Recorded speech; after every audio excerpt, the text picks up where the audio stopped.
But no, I came up with the idea, and... Jeez, I need to take a drink here because this is going to be a little bit of explanation. I came up with the idea. I was doing that on the college radio station, and eventually when I got into another class, I had to work on it. I had to refine the idea, and so that's what I did, because now I had to be able to take that refined idea and be able to make it work. And the biggest refining that I did was, instead of it being a one-man talk radio kind of feel, I wanted a panel. I wanted a panel of people to bounce off of, but I couldn't think of who to get. Like, I wanted somebody who could do tech. I also wanted to know somebody who could do entertainment. And it just so happened that in order to get some extra credit in a journalism class, I attended a school newspaper meeting where both you and Aldo Gomez were. Because I was the film critic, Aldo was the games critic. Yeah, and so at that point, we got into a conversation that I think, frankly, annoyed everybody else in that meeting. And at that point, I'm like, I need these guys. I had a lot of fun talking with these guys. I need these guys. So at that point, I approached you first. Actually, I think it was Aldo, because you approached Aldo, and then Aldo came to me. No, that's right, because Aldo suggested you to me.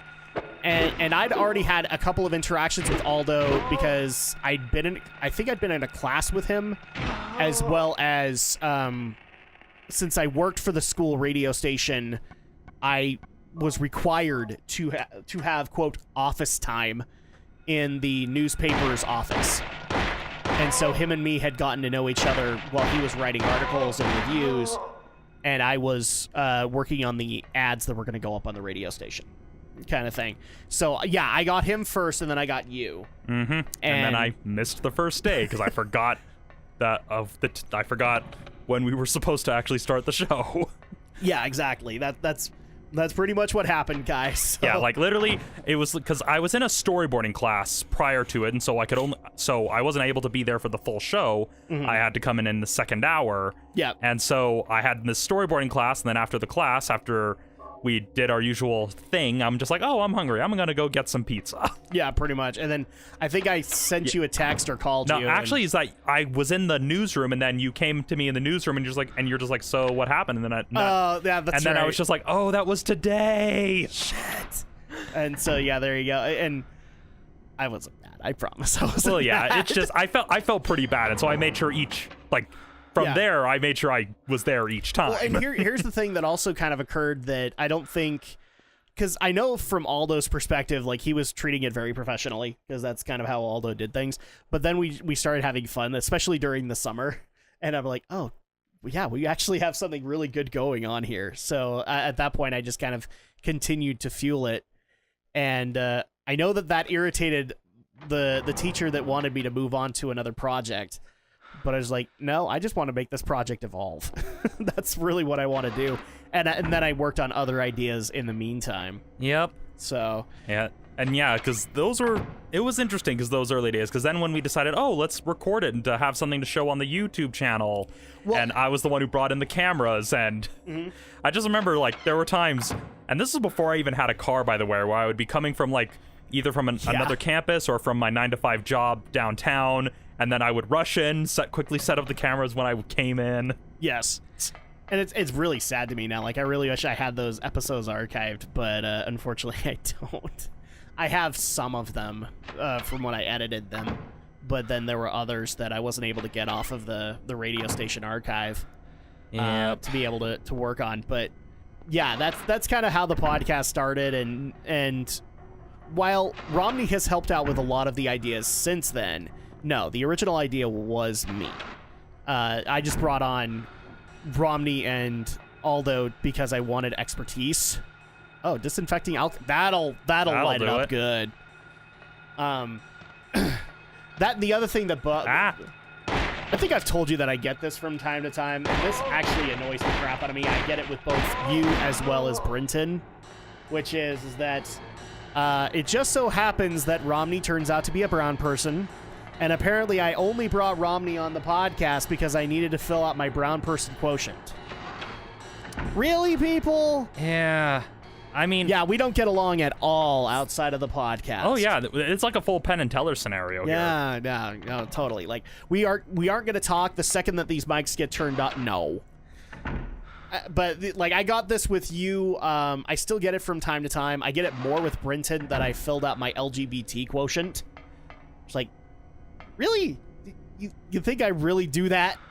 You listen to the podcast, you think I really do that? Yeah, well, that's how some people think. And I mean, in some ways, I do understand because I know in the early Google Hangouts. Oh, days dude, I knew people in the radio production class that were totally gonna do that. Well, yeah, that, and it was also a case that just given some of the stories and the way we were approached it in the early days, there were times where things like that did come up. Not in the sense that there was like any negative interactions between us, but where we kind of had to issue the disclaimer of, hey, we're the two brown people, so before people say that we're racist, we actually understand this experience a little better than most of the people who claim to. And that's something, because I remember early on, that was around the time I did my Edge of Tomorrow review, and how I kind of was bothered by the whitewashing of of All You Need Is Kill. Granted, that review was still not a good review, because I basically had a 3-minute soapbox ahead of a 2-minute review. But I mean that's just, oh my. What's funny is that I got that a little bit maybe when Aldo was actively on the podcast, but I just laughed it off because I'm just sitting there going, okay, that tells me you listened to maybe 2 minutes of the show. Yeah, you didn't actually hear the fun that we were having. And for all the people that wanted to give me crap over like, well, he just sees nothing but brown people, Romdo Fett happened out of all of it, and that's, I mean, I love that joke. That joke was hilarious for a while. Romdo Fett is like his own thing. Yep. His own thing that is then stuck in a perpetually canceled spin-off That's another movie. T-shirt that needs to be done, is Romdo Fett. Because that just came out of nowhere. That's what I wanted out of the podcast. Like, most of the stuff I don't write that's popular here. I just kind of let things flow. And that's how we get things like Romdo Fett, the Mickey Mouse Riot Squad, Sassy Senoritas, Bat Boner. I have jokes now that I could have never possibly comprehended. Yeah. That I can go back to on this podcast now. Yeah, and so, and in terms of like ethnicity and stuff like that, I mean, that's something I always kind of dealt with just as a kid, because my very like normal, like my Utah accent and my very American name, people often like look at me like early on. I remember even in high school, I'd always get annoyed like people asking, "Oh, what race are you?" I'm just like, "Why the hell is that supposed to matter?" Mm-hmm. Because the funniest description someone ever told me about who they thought I was they said like, "Oh yeah, when I first met you, you looked like this really intimidating Tongan guy, but then as soon as you opened your mouth, I wasn't sure what to think anymore." Of course, this was in high school, and I had like really, really long hair, and was also, well, chubby. I'm sorry, I have to share this. I'm now picturing in my head you being like the Usos from WWE with like the face paint and the booyaka booyaka. Yeah, it's funny because a friend of mine who like went into animation said that when he first saw me, he was kind of afraid because I thought I was going to be one of those tough talking Tongans. But then when I opened my mouth and started talking about Super Sentai, he just went like, he said he had to do a double take because he wasn't sure what to make of me anymore. I now want to meet this guy because that's an absolutely hilarious scenario. Is like, oh, big, strong, intimidating Tongan guy. Oh, dude, Super Sentai's the best. Is like, what the fuck?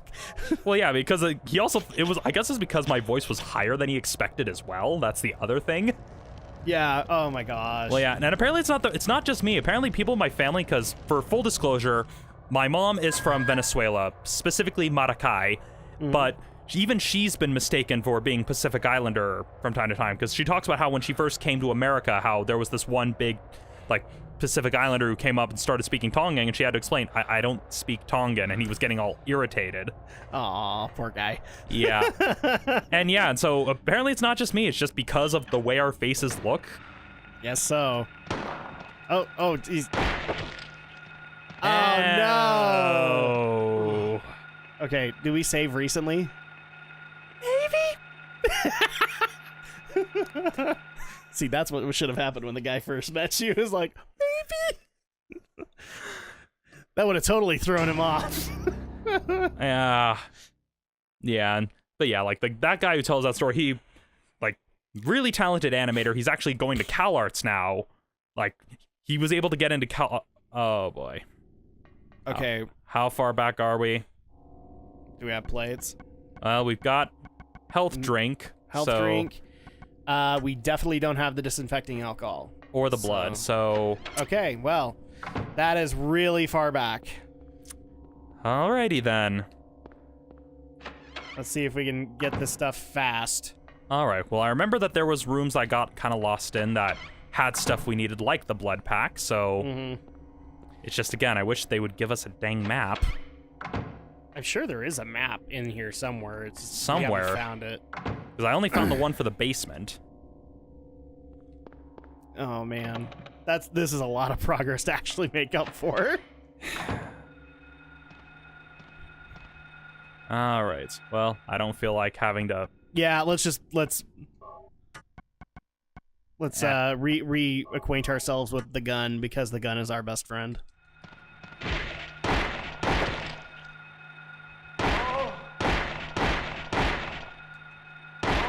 There we go.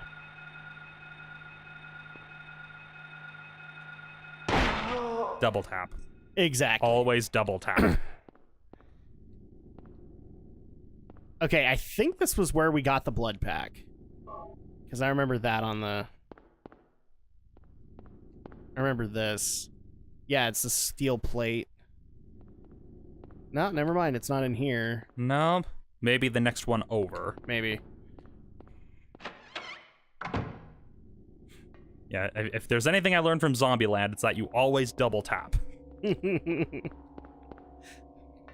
Sorry, I'm still seeing it in my head, just like somebody mistaking Romney for a big like, because the first thing that obviously comes to my mind is like big burly Tongan pro wrestler dude. Yeah. And so I was just like picturing Romney with like the Uso face paint. And yeah. And again, that was back when I was actually considered pretty overweight back then and had really long hair. So I kind of looked it, because I noticed now that I've lost weight, more people are assuming that I speak Spanish now, which, I mean, again, I know it's like, yeah, I'm half Venezuelan, but I never actually learned Spanish. Yeah.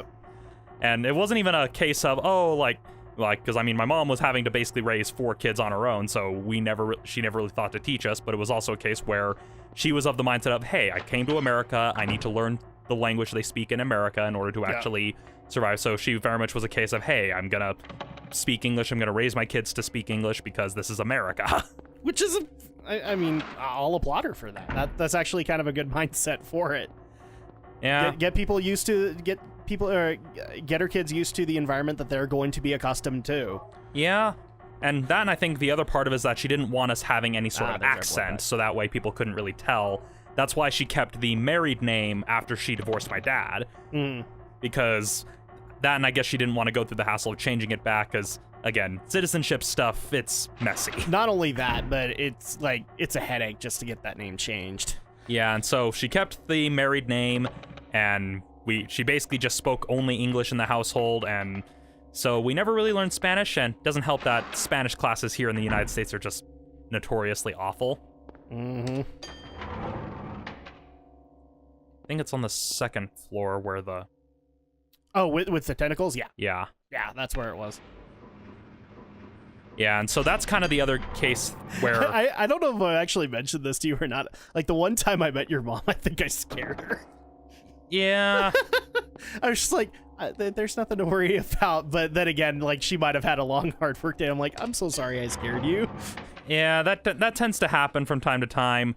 But yeah, she's pretty even-tempered when she can be. All right. And again, there's a lot of factors that kind of go into that, but yeah, and so for people who that's kind of why I always bristle with the whole ethnicity thing. It's because it's a case of, hey, just because because the other thing that always irritates me is that people equate any Spanish-speaking country with Mexico, which, no. I mean, Venezuela and Mexico... It would be like... Do that to a guy who speaks Brazilian Portuguese and see how far it gets you. Oh, basically doing that sort of comparison, try going up to a Scotsman and asking if he's British. Uh-huh. Or ask someone from Northern Ireland if they're British. Uh-huh. I'm going to save now that we have the blood pack. Yeah, let's just do that. Let's just save as many times as we possibly can. Because we already got a time. So at that point, like, if we have to cut this off, then at least we know where we were. Yeah. And so in terms of like the differences between Venezuela and Mexico, there's a ton of differences between cuisine, music. And that's always something that my mom found irritating. It's something I'd always found irritating, where people see brown and Spanish and think, oh, it must be exactly like Mexico. I mean, the fact that America celebrates Cinco de Mayo when it's not even celebrated in Mexico. A lot of that crap, to be perfectly honest with you, just bothers me, period. Yeah. But then again, you're looking at a guy who I could give two fucks about his skin color anymore. But like, maybe as a kid it might have bothered me, but now I just kind of look at it and go, the last thing I care about is this. Yeah, and no, I'm not saying that PR-wise, people. Well, yeah, and it's also just the case where that's always something that's irritating, because Venezuela, barring the current nightmare that's going on in Venezuela, there's a lot of really beautiful and important cultural touchstones with Venezuela that most people aren't aware of, because they just assume that all Spanish-speaking countries are the same as Mexico, which they're not. No, I know like half the crap of what's going on in Venezuela, because one of the podcasts that I followed had a guy from Colombia, and so you got to hear like how some of that Venezuela stuff was actually bleeding into Colombia, and it was bothering them. Yeah, and honestly, people confusing Colombia and Venezuela, that's at least a little more understandable. Yes. Because when you consider the history of the region, both countries were founded by Simón Bolívar, because Simón Bolívar basically wanted to create a Latin American version of the United States, where he would rally all these former territories of Spain into one country. He didn't get that far, but he managed to get all these territories free from Spain, but wasn't able to get them to unify. I'm not sure the specifics there, but and so being confused for Colombia there at least makes some sense. Well, oh wait, never mind. Oh yeah, we need to go get the blood pack. Squid. Oh, because we have the blood pack. We have the blood pack. We just need to give it to the squid to get the last plate. Yeah. I just can't remember were the tentacles in the... No, they weren't in the basement. I know that. No, I think they were in like an upper floor area. They were in an upper floor. There we are. Here they are. All right. Well, and even comparing like Venezuelans to... Because I've seen this happen too, where Venezuelans can get compared to somebody from like Chile or Argentina. No. Yeah. Given that Colombia and Venezuela are next to each other, it at least makes some sense. There's some cross-pollination. Chile, Peru, Argentina. No, because then at that point, so Venezuela is like the northern part of South America, and Chile is southern. Yeah, Chile is southern, and so... That's pretty much like going to a Japanese citizen and saying that they sound like they're from Osaka, and they are actually technically from Tokyo. All right? It doesn't work out well. Yeah. It's like, you just called me the hick of Japanese. Oh, I'm so sorry about that. Yeah. And so, yeah, and that's always kind of why it always irritated me, which is why, for the longest time, I was always very guarded about what my race was, for lack of a better term, because it was just a case where I always saw people... Basically, even in my high school where we tried not to have cliques, you kind of saw these sort of clique sort of things start to form. Oh, yeah. All right, I'm going to remind myself of the poem real quick, because I know it goes white, blue, green, yellow. White, blue, orange, green, violet, yellow, and then red. I'm guessing you is probably like meant to be like umbra, as in black. Yeah, I'm guessing is what they're trying to do with that. Or they're basically going along the lines of, like, black isn't even a color at all. Yeah. Which this game is so much wiser than modern day society. Yeah. I love the fact that we've gotten into race here. Yeah, we went from... We crossed the political line, but hey, this isn't the podcast. Well, yeah, and we kind of went from, like, high school experiences and almost opened a can of worms, and then... It's just, that's what Silent Hill does to people. It brings stuff out that you don't expect. Silent Hill. A therapy session in a video game. Well, technically they've done that. Yeah, I mean, yes. Okay, so green, and then yellow. Then yellow, then red. Or as my daughters would say, lello. Because Y is too hard to say, even though she could technically say yeah. Yeah. I laugh at that. It's just like, I can't say Y, except I can say yeah. Like, maybe it's not as hard as you think it is, daughter. Yeah, it could just be that. Or as Alex likes to call her, Drak Jr. Don't explain that to me. Run away.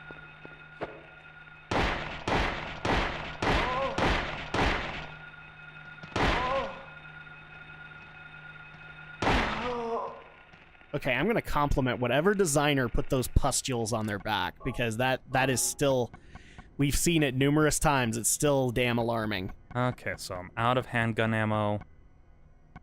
Okay, well. But remember, we're gonna get some more here. Just more like, will I have enough to get to the next point? Yep.